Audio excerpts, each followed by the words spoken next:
इसी प्रकार से महाराज श्री के श्रीमुख से कथा प्रसंगों का निरंतर आनंद लेने के लिए पूज्य श्री के आधिकारिक YouTube चैनल को जरूर सब्सक्राइब करें और बेल आइकन को दबा दें।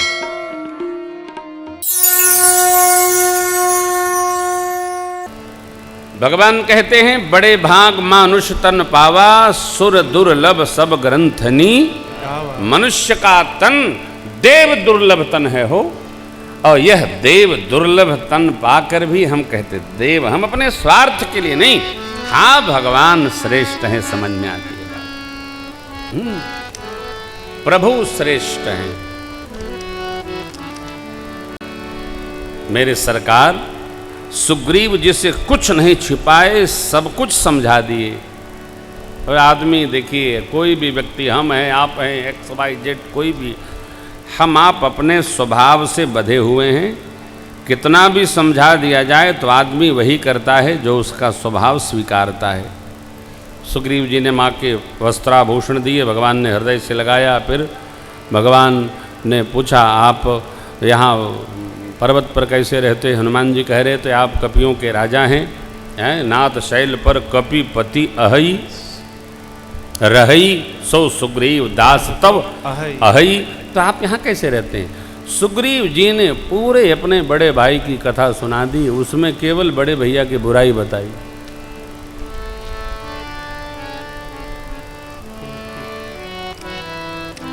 भगवान सब समझ गए और भगवान ने प्रतिज्ञा कर ली, क्योंकि सुग्रीव पहले कर चुके हैं। जय विधि मिल ही जान की आई, अरे सब प्रकार मैं सेवा करूंगा। भगवान ने भी प्रतिज्ञा ठान ली। सरकार की दूसरी प्रतिज्ञा है, एक निश्चरहीन करऊं मैं ही, एक भगवान ने यहाँ लिया।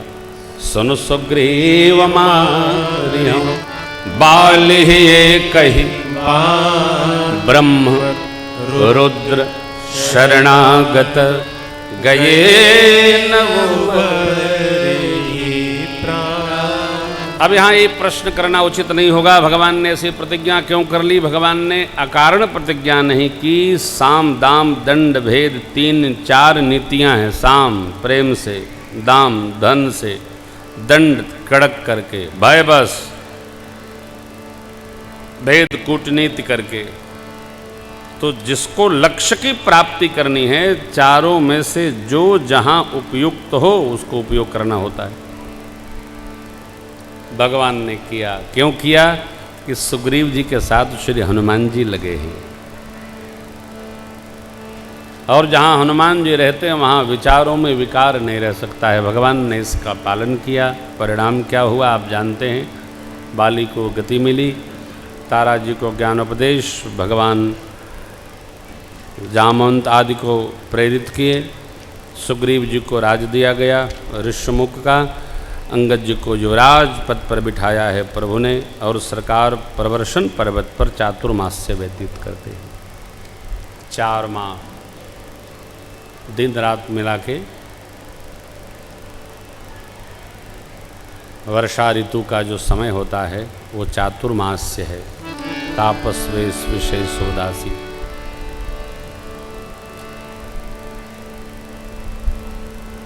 फिर चातुर्मास्योपरांत लक्ष्मण जी को आवेश देकर भगवान ने भेजा, जाइए सुग्रीव को ले आइए।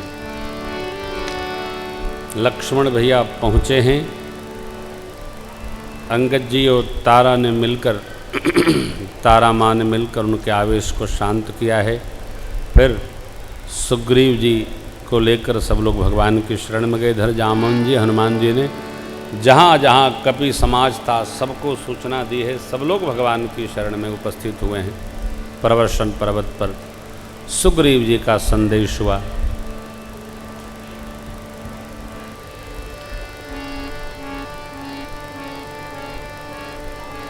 प्रभु का कार्य करना है, मेरा सबको आदेश है, सभी दिशाओं में जाओ और सीता मैया का पता लगाओ।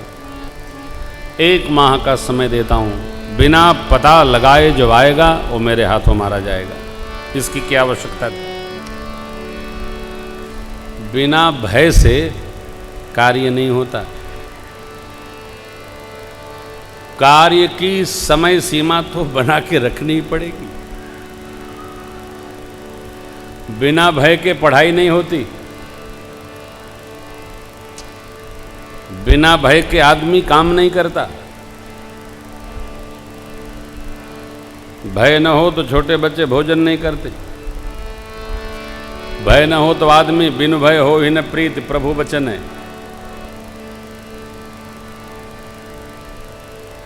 बिना भय के संभव नहीं। बौरानी को कुर्सी दे दो, उधर ले ले ले ले कुर्सी ले। अरे बैठ बैठ बैठ जा बैठ जा। अरे हमार बहुरानी है, बैठ। तो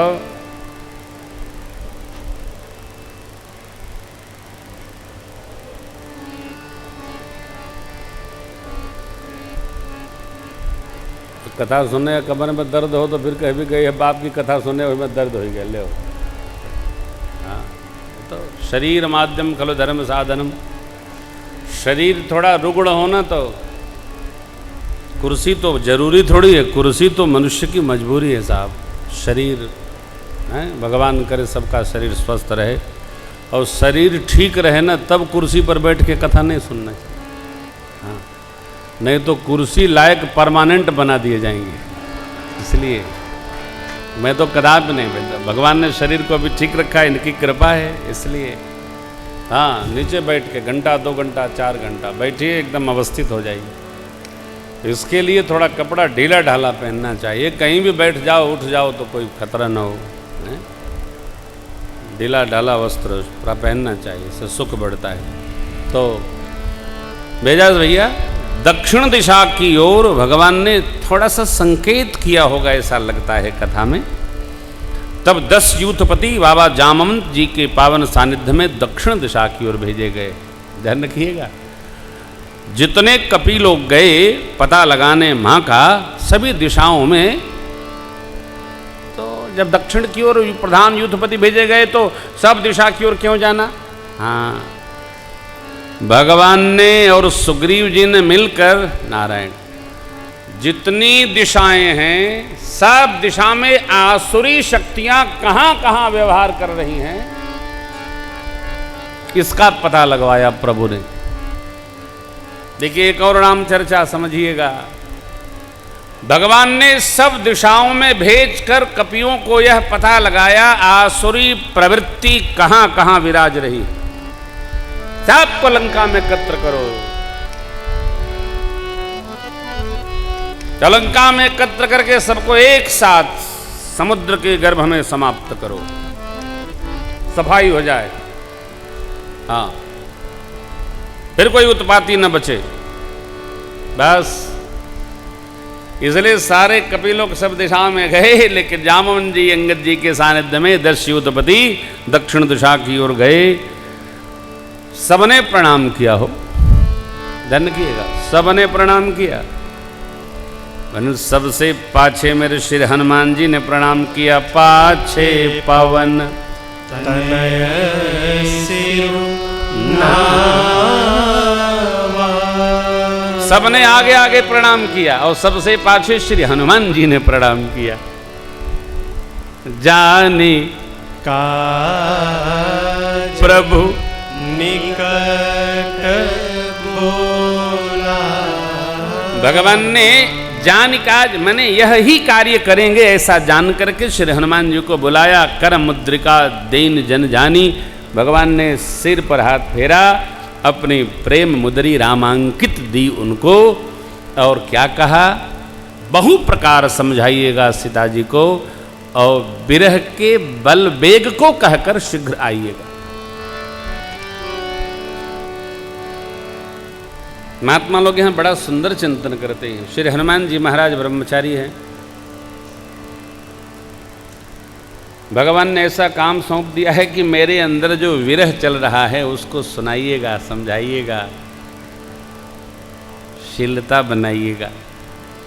हनुमान जी गए और हनुमान जी ने पूरा वही समझाया जो सरकार ने समझाने के लिए कहा था। अब यहाँ एक प्रसंग खड़ा होता है कि जब सब पता था कि हनुमान जी ही जाएंगे तो समुद्र के तट पर संपाति जी के कहने के बाद जो नाघई सत जोजन सागर करई सुराम काज मति आगर, तो फिर सबका परीक्षण क्यों लिया जामवंत बाबा ने? हाँ, देखिए, परिवार वही श्रेष्ठ है जहां कोई भी निर्णय सामूहिक हो। समाज वही श्रेष्ठ है जहां निर्णय सामूहिक होता है। एकांगी निर्णय अच्छा नहीं, मैं ही सही हूं। ये राम जी का स्वभाव नहीं है। भगवान ने उत्तरकांड में क्या कहा? सुनहु सकल पुरजन मम बानी, कहु न कछु ममता उर आनी, नहीं अनीत नहीं कछु प्रभुताई, सुनहु करहु जो तुम ही सोहाई। सुनिए हमारी, समझिए, करिए वो जो आपके मन को अच्छा लगता है। ये मेरे सरकार का स्वभाव है। तो जामवंत बाबा ने सब संपादी जी के बताने के बाद सबको बिठाया और कहा, भाई देखो, 100 योजन का सागर लांघना है, आप में से कौन कौन जा सकता है? नल, नील, गवाक्ष, द्विविद, मयंद, सठ, निसठ आदि सब हैं। बाबा कहते हैं, निज निज बल सब काहू भाखा, पार जाय कर संशय राखा। संशय में जो है वो पार नहीं जा सकता है। जो संशय में, संशयात्मा विनश्यति, संशय में नहीं रहना।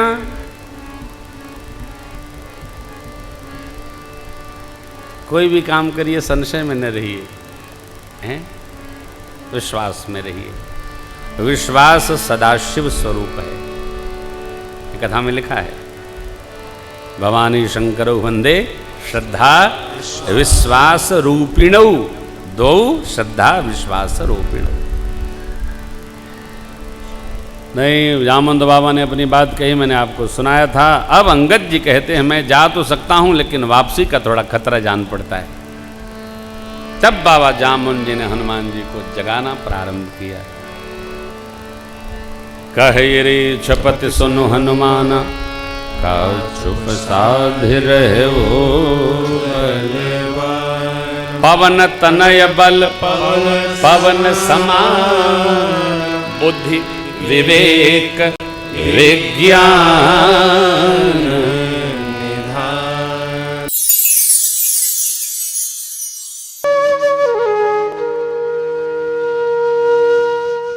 इसी तरह सुनते रहिए। चैनल को सब्सक्राइब करिए, बेल आइकन को दबा दीजिए और पुण्य अर्जन के लिए अपनों में शेयर करिए।